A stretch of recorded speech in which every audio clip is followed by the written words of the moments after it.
A very special good evening to all of you my dear students. तो कैसे हो आप लोग? आई होप आप सभी लोग ठीक हो।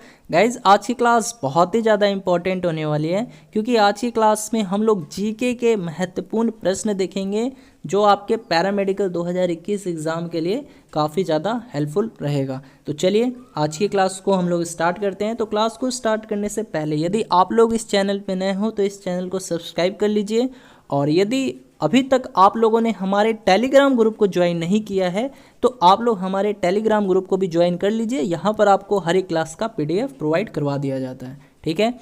तो टेलीग्राम पर आपको जाना है और सीधे स्टडी विद रितेश सर्च करना है और हमारे इस चैनल को ज्वाइन कर लेना है, ठीक है। तो चलिए दोस्तों स्टार्ट करते हैं हम लोग आज की क्लास को। चलिए पहला क्वेश्चन है, उच्च न्यायालय की परमादेश जारी करने की शक्ति के अंतर्गत आते हैं कौन कौन से अधिकार आते हैं? संवैधानिक अधिकार, सांविधिक अधिकार, मौलिक अधिकार या ये सभी? जल्दी से बता दीजिए प्यारे बच्चों। वेरी गुड, यदि आप लोग आंसर ऑप्शन डी दे रहे हैं देन आप लोग सही हैं, है ना। तो उच्च न्यायालय की परमादेश जारी करने की शक्ति के अंतर्गत कौन कौन से अधिकार आते हैं? तीनों आते हैं, ठीक है। संवैधानिक, सांविधिक और मौलिक अधिकार तीनों आते हैं। अब देखिए प्यारे बच्चों, बात हुआ है उच्च न्यायालय का, है ना। तो अगर मैं आपसे पूछूं कि भारत का सबसे बड़ा उच्च न्यायालय कौन सा है, क्या आंसर दीजिएगा? भारत का सबसे बड़ा उच्च न्यायालय बताइए, भारत का सबसे बड़ा हाई कोर्ट कौन सा है? सबसे बड़ा उच्च न्यायालय कौन सा है? आप लोग को मालूम होना चाहिए कौन सा है। इलाहाबाद, ठीक है। हाँ इलाहाबाद है, इलाहाबाद हाई कोर्ट। अब इस इलाहाबाद का नाम बदल कर क्या कर दिया गया है ये आपको क्लास ओवर हो जाने के बाद बताना होगा कमेंट सेक्शंस में, ठीक है। इलाहाबाद का नाम बदलकर नया नाम रख दिया गया है बहुत पहले ही, ठीक है। तो आपको बता देना होगा। चलिए क्वेश्चन और बताइए, उच्च न्यायालय के बारे में पूछा गया है ना, तो एक दो क्वेश्चन और पूछ लेता है कि उच्च न्यायालय के न्यायाधीशों की सेवानिवृत्त की आयु कितनी होती है? बता सकते हैं? उच्च न्यायालय के न्यायाधीशों की सेवानिवृत्त की आयु कितनी होती है? उच्च न्यायालय के न्यायाधीशों कि सेवानिवृत्त की आयु कितनी वर्ष होती है, यानी कितनी वर्ष बाद वो रिटायर हो जाते हैं। उच्च न्यायालय के जो न्यायाधीश होते हैं ना, वो कितनी उम्र के बाद सेवानिवृत्त कर दिए जाते हैं, बताइए। तो उच्च न्यायालय के न्यायाधीशों की सेवानिवृत्त की आयु कितनी वर्ष होती है बच्चों? वेरी गुड, कितनी वर्ष? 65 वर्ष। याद रहेगा 65 वर्ष होगा, ठीक है। अब देखो एक क्वेश्चन और पूछ लेता है कि वर्तमान में आपको बताने, देखिए तो बात था उच्च न्यायालय, अब सर्वोच्च न्यायालय के बारे में भी बात कर लेते हैं। अब देखिए क्वेश्चन पूछ लिया जाता है आपके एग्जाम्स में कि वर्तमान में सर्वोच्च न्यायालय में कुल न्यायाधीशों की संख्या कितनी है ना। वर्तमान में, प्रेजेंट टाइम में सर्वोच्च न्यायालय में, सुप्रीम कोर्ट में, है ना, कुल न्यायाधीशों की संख्या कितनी है? सर्वोच्च न्यायालय में कुल न्यायाधीशों की संख्या कितनी है बच्चों वर्तमान में? तो वेरी गुड, कितनी है? तो ये 34 है, आपको याद रखना है 34 है, जिसमें से एक जो है ना बच्चे वो क्या है, मुख्य न्यायाधीश है, और 33 जो हैं वो अन्य न्यायाधीश हैं, ठीक है। चलिए बताइए, तो भारत के वर्तमान समय में अभी मुख्य न्यायाधीश कौन है? Who is the chief justice of India in present time? Present time में जो भारत के चीफ जस्टिस हैं, मुख्य न्यायाधीश, वो कौन है बताइए? बताइए कौन है? सबको पता होगा, एन.वी. रमन है, एन.वी. रमन जी हैं, है ना। और ये भारत के 48वें मुख्य न्यायाधीश के रूप में नियुक्त किए गए हैं, ये भी आपको याद रखना है, ठीक है। अब जैसे मैं पूछूं कि हाँ, जैसे मुझे बताइए तो सर्वोच्च न्यायालय के न्यायाधीशों की नियुक्ति कौन करता है? सबको मालूम होगा कौन करता है, तो देश के राष्ट्रपति जी करते हैं, ठीक है। तो सर्वोच्च न्यायालय के न्यायाधीशों की नियुक्ति किनके द्वारा होती है? तो देश के राष्ट्रपति जी के द्वारा होती है। समझ में आ रहा है? चलिए बढ़े नेक्स्ट क्वेश्चंस की तरफ। अब देखिए बात आया मौलिक अधिकार, तो ये किस देश के संविधान से लिया गया है? फंडामेंटल राइट जो है ये किस देश के संविधान से लिया गया है? सबको पता होगा, यूएसए, है ना, यूएसए। और इसी तरह अगर मैं पूछूं आपसे मूल कर्तव्य या फिर मौलिक कर्तव्य, ये किस देश के संविधान से लिया गया है? क्या आंसर दीजिएगा? मूल कर्तव्य या फिर अगर मैं पूछूं मौलिक कर्तव्य? मौलिक कर्तव्य, यहाँ पर तो मौलिक अधिकार था तो आप लोग बता दिए, लेकिन अगर मैं मौलिक कर्तव्य दे दूं और पूछूं कि ये किस देश के संविधान से लिया गया है बच्चों, तो किस देश के संविधान से लिया गया है? रूस से लिया गया है, ठीक है। चलिए अगला क्वेश्चन की तरफ बढ़ते हैं। अगला क्वेश्चन है, इंद्रावती जल विद्युत परियोजना किस राज्य की प्रमुख बहुउद्देशीय परियोजना है? बताइए। महाराष्ट्र, गुजरात, उड़ीसा, तमिलनाडु। जल्दी से फास्ट। तो वेरी गुड प्यारे बच्चों, यदि आप लोगों ने आंसर ऑप्शन सी दिया है उड़ीसा, देन आप लोग सही हैं, है ना। हाँ, तो इंद्रावती जल विद्युत परियोजना ये जो है उड़ीसा राज्य की प्रमुख बहुउद्देशीय परियोजना है। देखिए, गुजरात से रिलेटेड एक दो क्वेश्चंस पूछ लिए जाते हैं। पूछ लेता है कि गिर राष्ट्रीय उद्यान कहाँ है? आया हुआ क्वेश्चन है बच्चों। गिर राष्ट्रीय उद्यान ये भारत के किस राज्य में है? आया हुआ है क्वेश्चन आपके प्रीवियस पेपर में। तो कहाँ है? ये गुजरात में है, ठीक है। और एक क्वेश्चन और भी आया है। क्या आया है? पूछा है कि भारत की सबसे लंबी तटीय रेखा वाला राज्य कौन सा है? बताइए तो। भारत की सबसे लंबी तटीय रेखा वाला राज्य कौन सा है? लंबी तटीय रेखा वाला राज्य कौन सा है? बताइए। तटीय रेखा को क्या कहते हैं? कोस्ट लाइन कहते हैं, ठीक है। तटीय रेखा को क्या कहते हैं बच्चों? कोस्ट लाइन कहते हैं, याद रखना। तो बताइए तो भारत की सबसे लंबी कोस्ट लाइन वाला जो राज्य है, तटीय रेखा वाला राज्य जो है वो कौन है? गुजरात है, ठीक है। अब क्वेश्चन क्या पूछा था आपके एग्जाम्स में? ये पूछा था कि भारत की दूसरी सबसे बड़ी लंबी तटीय रेखा वाला राज्य, दूसरी, यहाँ पर पहली ना देकर दूसरी पूछ लिया था, तो कौन सा होगा दूसरा? बताइए। भारत की दूसरी सबसे लंबी तटीय रेखा वाला राज्य कौन सा है? तो ये आंध्र प्रदेश है, ठीक है। आंध्र प्रदेश, याद रहेगा, आंध्र प्रदेश। ओके, चलिए बढ़ते हैं नेक्स्ट क्वेश्चंस की तरफ। अगला क्वेश्चन है, महात्मा बुद्ध द्वारा गृह त्याग की घटना क्या कहलाती है? महाभिनिष्क्रमण, धर्म चक्र परिवर्तन, प्रतीतः संपुत्पाद या उपसंपदा। जल्दी से बताइए प्यारे बच्चों, गृह त्याग की घटना क्या कहलाई महात्मा बुद्ध जी द्वारा? Very good. तो ये क्या कहलाई? महाभिनिष्क्रमण, ठीक है। महाभिनिष्क्रमण इसको कहा गया है ना। अगर यहाँ पे देखिए ये ना देता, गृह त्याग ना देता, यानी मृत्यु दे देता, तब क्या करते? यहाँ पे गृह त्याग ना देकर मृत्यु दे देता और पूछता कि महात्मा बुद्ध द्वारा मृत्यु की घटना क्या कहलाई? बताइए क्या कहलाई? महात्मा बुद्ध द्वारा मृत्यु की घटना क्या कहलाती है? तो याद रखना है, ये महापरिनिर्वाण कहलाती है। महापरिनिर्वाण, याद रहेगा, ठीक है। ये सब इंपॉर्टेंट क्वेश्चन है। ये देखिए पेपर आपके प्रीवियस पेपर है, ये पेपर जो मैं करवा रहा हूँ ना, ये प्रीवियस पेपर है आप लोगों का, ठीक है। तो इसको याद कर लीजिएगा। अच्छा, मान लीजिए यहाँ पर मृत्यु भी ना देकर यहाँ पर ये दे देता प्रथम उपदेश। प्रथम उपदेश यानी डायरेक्ट बोलता कि महात्मा बुद्ध द्वारा प्रथम उपदेश की घटना क्या कहलाई? क्या आंसर देते जी? बताइए। महात्मा बुद्ध द्वारा प्रथम उपदेश की घटना क्या कहलाई? तो ये कहलाई धर्म चक्र परिवर्तन। ये भी याद रखना, ठीक है। हाँ, तो महात्मा बुद्ध द्वारा प्रथम उपदेश की घटना यह क्या कहलाई? तो धर्म चक्र परिवर्तन। और महात्मा बुद्ध जी ने अपना प्रथम उपदेश कहाँ दिया था? बताइए। महात्मा बुद्ध जी ने अपना प्रथम उपदेश कहाँ दिया था? वेरी गुड, कहाँ दिया था? तो सारनाथ में दिया था। ये सब क्वेश्चन आपको याद होने चाहिए, ठीक है। चलिए बढ़ते हैं नेक्स्ट क्वेश्चन की तरफ। अगला क्वेश्चन है बच्चों, पवन ऊर्जा उत्पादन के क्षेत्र में विश्व का अग्रणी देश है, कौन सा देश है? जर्मनी, डेनमार्क, संयुक्त राज्य अमेरिका, स्पेन। जर्मनी, डेनमार्क, संयुक्त राज्य अमेरिका या स्पेन? बताइए। पवन ऊर्जा उत्पादन के क्षेत्र में विश्व में सबसे आगे है ना, तो कौन सा देश है? वेरी गुड, कौन सा देश है? यूएसए है, ठीक है। ऐसा क्वेश्चन पूछ लेता है कि विश्व में कौन सा देश अग्रणी है आगे। जैसे देखिए एक क्वेश्चन मैं आपसे पूछता हूँ, बताइएगा। अगर मैं आपसे पूछूं कि कपास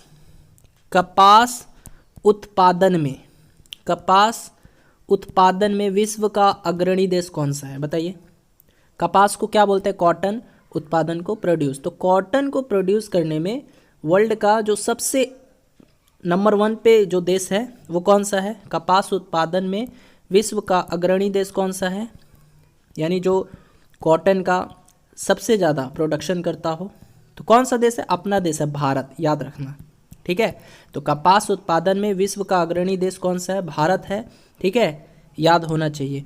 अगर मैं पूछूं आपसे कॉफ़ी उत्पादन में विश्व का अग्रणी देश कौन सा है? कॉफ़ी उत्पादन में तो ये है ब्राज़ील, याद कर लीजिएगा, ये ब्राज़ील है। ठीक है, चलिए बढ़ते हैं नेक्स्ट क्वेश्चन की तरफ। क्वेश्चन है, किस भाषा को भारतीय आर्य भाषाओं की जननी, भारतीय आर्य संस्कृत का आधार, देव भाषा आदि नामों से जाना जाता है? बताइए तो। तमिल, हिंदी, संस्कृत, उर्दू। किसी बच्चे से गलत नहीं होना चाहिए क्वेश्चन, बहुत सिंपल क्वेश्चन है। तो वेरी गुड, यदि आप लोगों ने आंसर ऑप्शन सी दिया है देन आप लोग सही हैं, है ना। हाँ, तो कौन सी भाषा है जिसको भारतीय आर्य भाषाओं की जननी और भारतीय आर्य संस्कृत का आधार और देव भाषा आदि नामों से जाना जाता है? तो ये संस्कृत है। ठीक है, अब एक क्वेश्चन बताइए तो, हमारे संविधान में कितनी भाषाओं का वर्णन किया गया है? कितने भाषाओं के बारे में बताया गया है हमारे संविधान में? बताइए, जल्दी से बताइए, बिल्कुल फास्ट। तो वेरी गुड, कितनी भाषाओं का वर्णन किया गया है?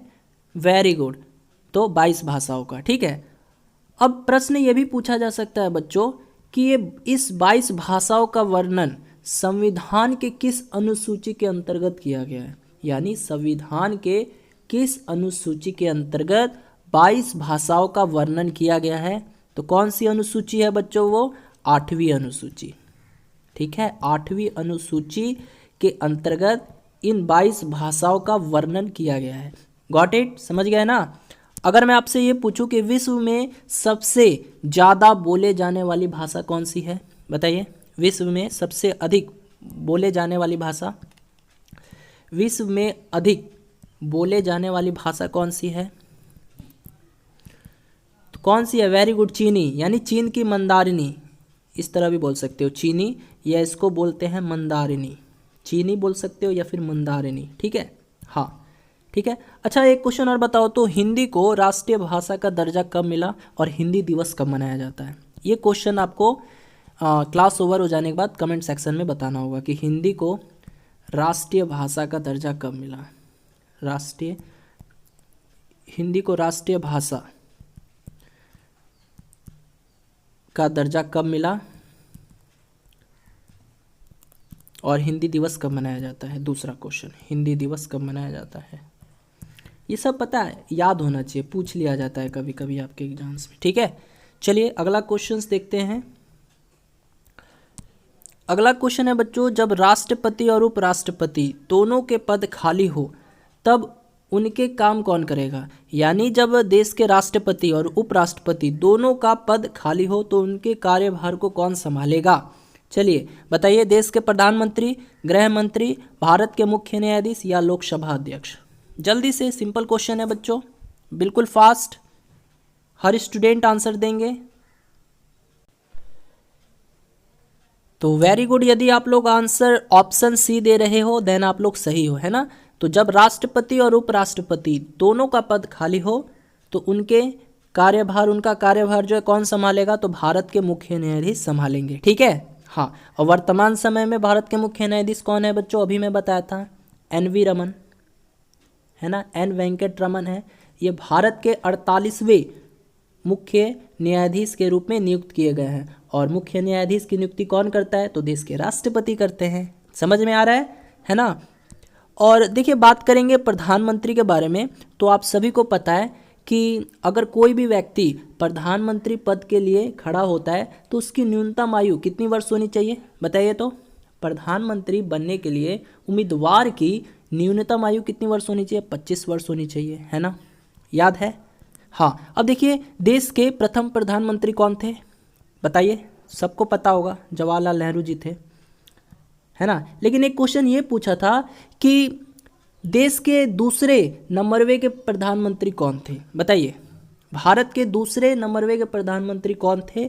तो ये थे बच्चों लाल बहादुर शास्त्री। आया हुआ क्वेश्चन है, लाल बहादुर शास्त्री। ठीक है, अब देखिए, जब आप लोग PM का एक लिस्ट खोलिएगा ना गूगल पे या फिर कहीं पे भी आप लोग देखिएगा, तो वहाँ सेकेंड नंबर में आपको गुलजारी लाल नंदा जी दिखेंगे। ठीक है, लेकिन याद रखना है कि वो कार्यवाहक प्रधानमंत्री के रूप में नियुक्त किए गए थे बहुत ही कम दिनों के लिए, यानी 10 से 15 दिन के लिए जो है वो कार्यवाहक प्रधानमंत्री के रूप में नियुक्त किए गए थे, तो इसीलिए उनको काउंट नहीं किया जाता है। ठीक है, तो देश के प्रथम पूछेगा तो जवाहरलाल नेहरू जी हो जाएंगे, पंडित जवाहरलाल नेहरू। और अगर पूछेगा कि देश के द्वितीय प्रधानमंत्री कौन थे? तो कौन थे? ये लाल बहादुर शास्त्री जी थे। ठीक है, इन्होंने एक बहुत ही फेमस नारा दिया था, किस चीज़ का? जय जवान जय किसान। ठीक है, तो पूछा जा सकता है कि बच्चों जय जवान जय किसान का नारा किसने दिया? तो याद रहेगा ना।